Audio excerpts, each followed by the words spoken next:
Eu son Balbino, un rapaz da aldea, como quen di, un ninguén, e demais, pobre. Non chega a través dunha necesidade de contar como era a vida dun rapaz labrego que fora eu mismo. Esta reflexión, esta creación deste personaxe estaba dado por dúas cousas. Básicamente porque os libros que eu lía, que se referían ao mundo rural galego, case sempre escrito por algúns escritores, xeralmente daquela malos que eran da cidade, nada sabían de comer ao campo. Entón eu estaba farto de ler cousas que falaban do campesino, que se ría, que era divertido, que era feliz, que andaba por aquí, por lá, de festa en festa, romaría en romaría, e aí non estaba para nada o drama do campesino que tiña que vender o que necesitaba, ovos, leite, para ter algún diñeiro efectivo. Do campesino que lle morría unha vaca, por exemplo, do campesino que se perdía unha colleita porque chovía moito ou porque non chovía nada. É dicir, toda esa situación dramática da vida campesina, aparte costumista tamén, aparte de festas e introido e todo isto, pois había que... Eu sentía necesidade de contar isto. Eu son Balbino, un rapaz da aldea, como quen dis, un ninguén, e ademais pobre. Porque da aldea tamén hai Manolito, e non hai quen lle tusa, a pesar do que lle aconteceu por causa miña. E como era a relación entre persoas de diferentes clases sociais? Entre persoas con máis diñeiro e... Nós ali éramos todos iguales, os veciños todos éramos, axudábamos uns aos outros a traballar, e todos éramos iguales. E máis, a xente máis rica xa nin habías pola aldea, esas estaban nas ciudades, esas non se veían. Pois vamos, que non tratábamos moito con xente así, nada máis que cando íbamos a traballar nas casas, lavarlle a roupa e nada máis. Como eran as relacións coas persoas de distinta posición económica?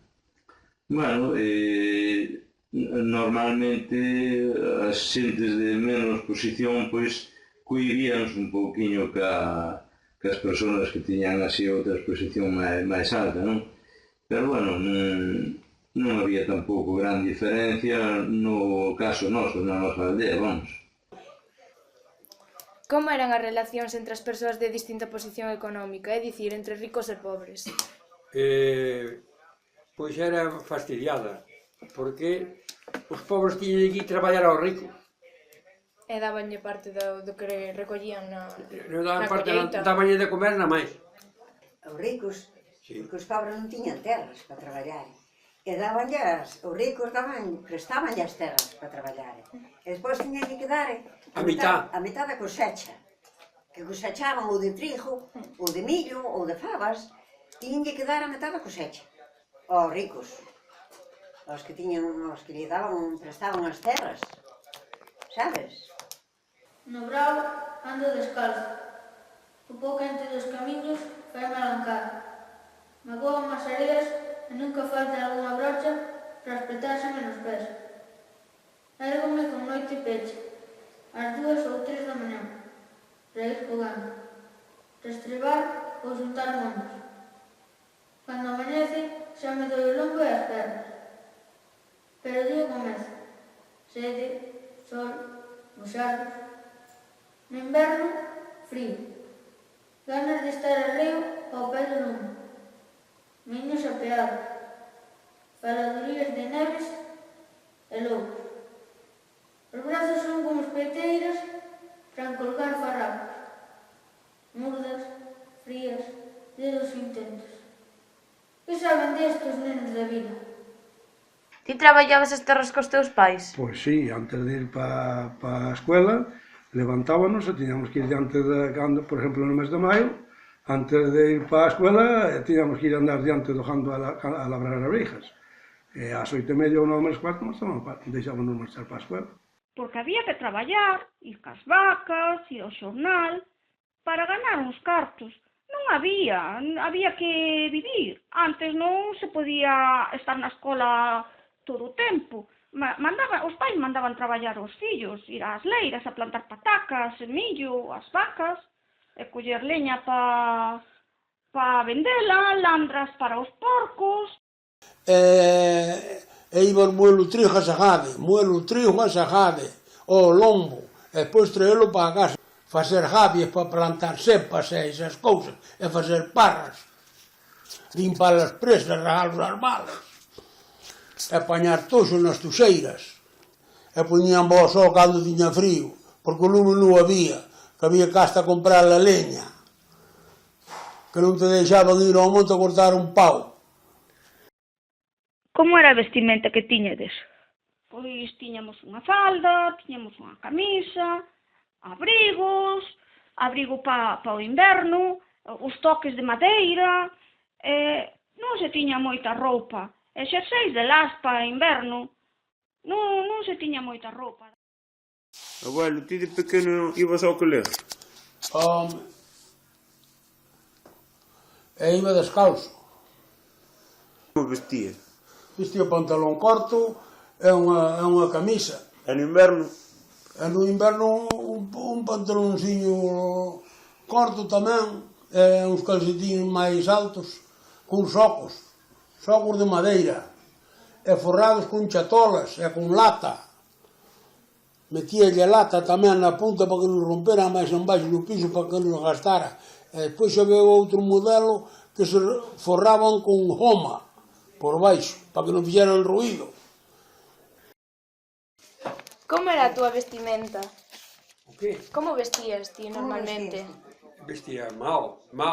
Pero mira, pero que de rapaz? Ou de... De rapaz. De rapaz. Vestía de pantalón corto. Mira, cando era máis pequeno... De pantalón corto. De mandilón, co aire. Non era así. Non sería así, cun babi. Bueno, cun babi, saleu así. Aberto por atrás. E se había festa, vestíaste de diferente maneira? Cando era festa? Sí.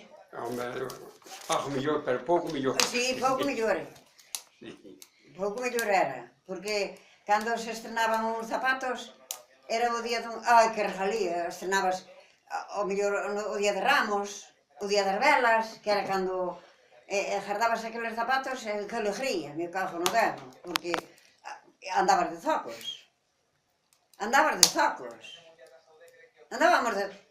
E íbamos á escola, non había paraguas, cun saco de carapucho, hasta al avatar, Paraguas non existía. O paraguas nós non os víamos, non sabíamos o que eran, como eran. Cun saquiño de carapucho, así, non sabes como é? Eses sacos que venían nos patacarneles. Metías así un pedazo para dentro e poñías así de carapucho. A máis había unhas capas de xunco. Bueno, pero esas que nas tiña. Coita, pero había, para protegerse da chuvia, había capas de xuncos. Sí, eran así, da feitura dun... Era así, en pico, así acababa así, a viña así. Hasta os pés. Sí, hasta os pés. Era así desde arriba, así, acababa así en pico, viña así, hasta baixo. Como vestíades na vosa época? Bueno, daquela época vestíamos como podíamos, con pantanos cortos, chaquetas rotas, e, bueno, pois non había outra cousa, íbamos á escola así, máis ou menos outras veces, unhas veces incluso descalzos, de verán íbamos descalzos, e íbamos así. E cando chovía íbamos cun saco coberto pola cabeza, e era o que había. Eles ignoran o que eu penso, mentres boto ao corpo un burruncho de caldo con melón. Ou o que sinto cando estou no monte, engano, a Terecir. Vendo por entre a chuvia un fantasma pretemoso en cada árbol. A aldea é unha mestura de lama e fume, onde os cans ouvean e a xente morre cando está de Deus, como día Manrique. Que comíades normalmente? Pois, caldo... Sí. Caldo, Caldiño. Patacas cocidas, con cacho de touciño. E cando veo a ración, pois, tiñamos a ración, non? Porque non tiñamos que comer. E íbamos ca ración a Caldas, e a ración chamábanlle... A min, despois, cando fomos así un pouquinho máis grandiña, xa me mandaba a miña nai. a Caldas, e ali na de Centeiro facían o pan de ración, ali. E na dos, quen era? Na dos xistos, me parece que era. Daban a ración, e levabas unha botella de ser de 3 cuartos, e daban así tanto... Un cuartarón de aceite, un cuartarón. Un cuartarón. De aceite na ración, un cuartarón de aceite. E tiñan que repartir, e ás veces facían empanada, en vez de botar todo o aceite, botaban agua, para facer empanadas. E ás veces non había como que facela. A miña nai hasta ten feito con ervas, que había unhas ervas que agora non hai, que cheiraban moi ben.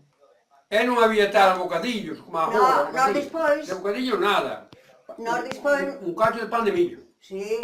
Ai, e houbera pan de millo. Eu acordome que íbamos moer alá onde estaba o embalse, mira onde estaba o embalse, íbamos desde Cezare, íbamos moer alá. Eu levaba o saco, que me tocaba a mí sempre, como se era polo día. De noite íbamos as dúas, a mãe máis eu. Eu iba a comprar o millo, que non nos chegaba o millo para o ano, aínda, e iba a comprar o millo aí a Reirís, a unha casa, que había en Reirís que andaba comprando e vendendo millo, va? E despois collía e iba para lá a moer. E eu que contenta viña cando traía o saco cheo desde lá, o saco cheo. E chegaba a casa, e se mamá empezaba a amasar xa, a peneirar e amasar, para nos dar de comer xa, agarraba na sartén, naquela masa, agarraba uns torremos de touciño, e con aquela masa, ao terminar de amasar, que aquela masa facíanos un bolo na sartén, con eses torremos. Ou senón, como tiña a lareira quente, facíanos unha bola no lar, e poñíaselle na pedra, quentábase aquela pedra, e poñíase a masa ali, facíase unha bola. Na lareira? Na lareira. Sabe o que é a lareira? E por riba... É como que temos non baixo. Botábanselle follas de verdura. E outras por riba? Por riba da masa.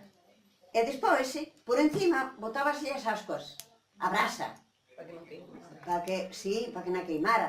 E así comíamos. Era unha festa. Que te parece? Non te parece mentir? Era unha festa. Di a verdad. Bueno, é outra cousa.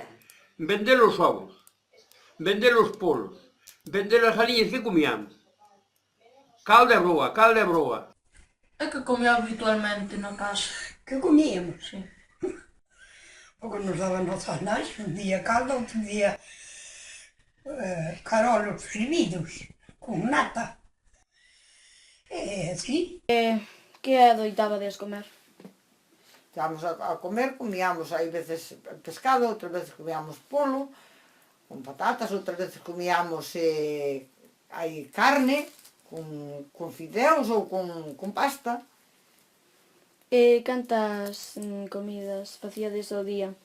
Íamos 3, o desayuno, a moída do mediodía e despois a noite a cena. Botábades algunha comida en falta? Non, porque nós criábamos os animales e despois matábase algún, vendíanse e outros matábanse para nós comer. Que solíades comer? Bueno, daquela, pois, caldo, bueno, alguna vez non había bistec, nin mariscos, nin cousas desas. Bueno, pois, normalmente caldo, tortilla, cousas, o sea, matábase porcos, polo da casa, e eso era o que se comía. Abundaba comida. Na nosa casa non se pasaba fame.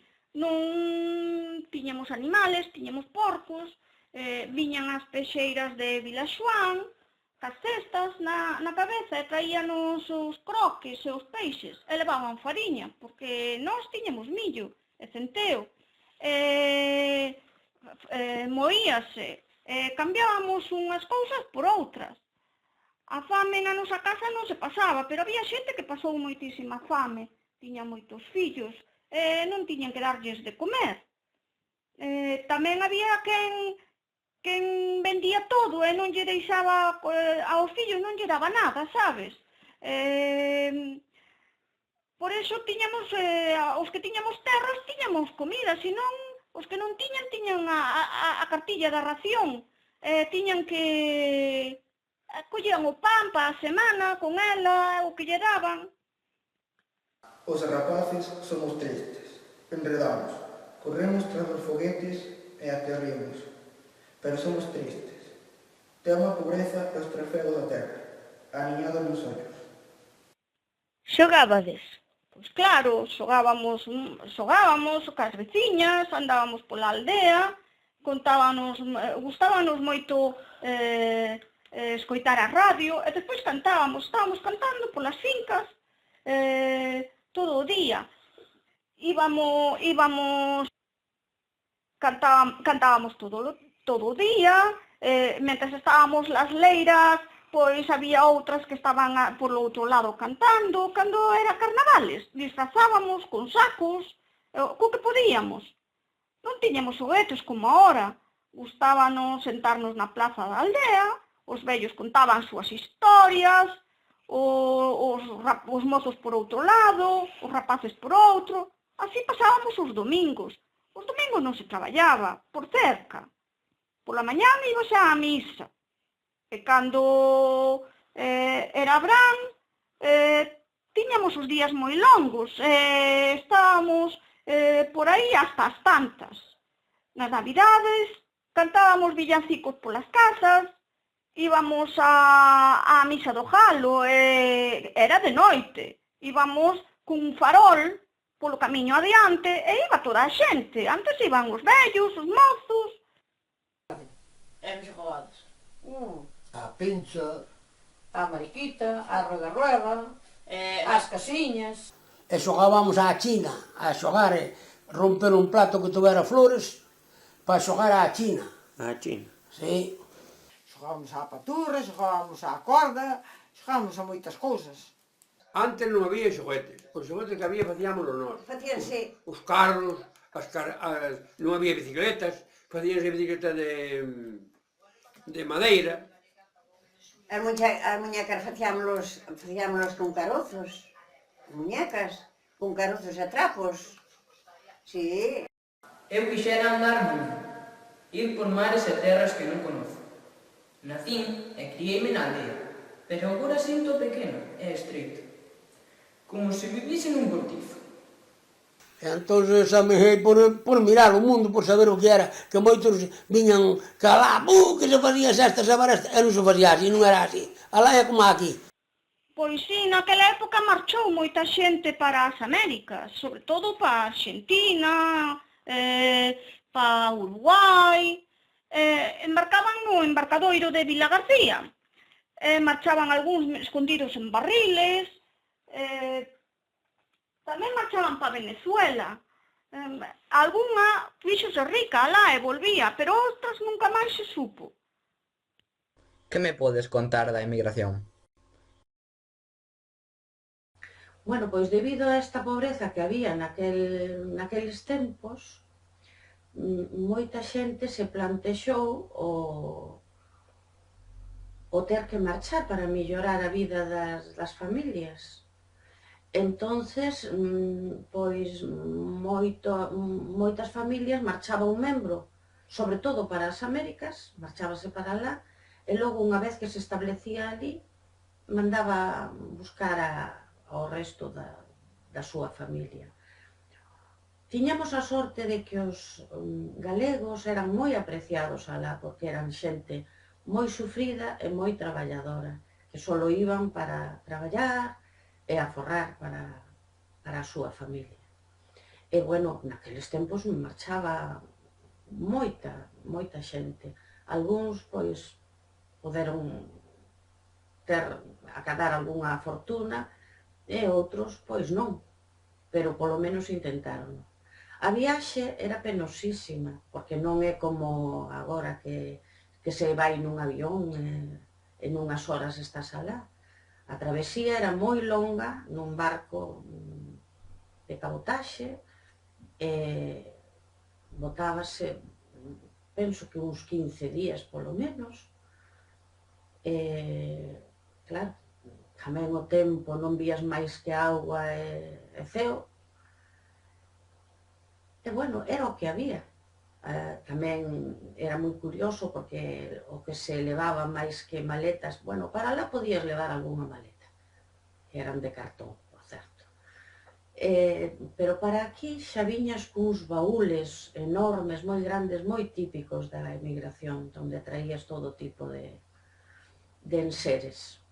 Bueno, no estranxeiro, pois claro, como vimos os cartos, pois a verdade que traballábamos moitas horas. E, pois, eu, por exemplo, empezaba ás 7 da mañán hasta as 3 da tarde, despois entraba noutro traballo de 3:30 ás 6, e despois de 6 entraba de camarero no mesmo hotel onde traballaba, pois hasta as 11, 12 ou hasta a hora que terminaba. E por que a xente emigraba? Emigraba porque non había diñeiro, entonces a xente marchaba fora a ver se podía ganar para traer un pouco de diñeiro para axudar aos pais. Iban para Argentina, iban para Brasil, iban para moitos sitios. Aínda que se me ocorrese facer un libro, como fixo Smith, de pouco valería que contase. Smith estivo na guerra, e eu son apenas o neno, como me chaman na casa. Son Balbino, un rapaz da aldea, un ninguén.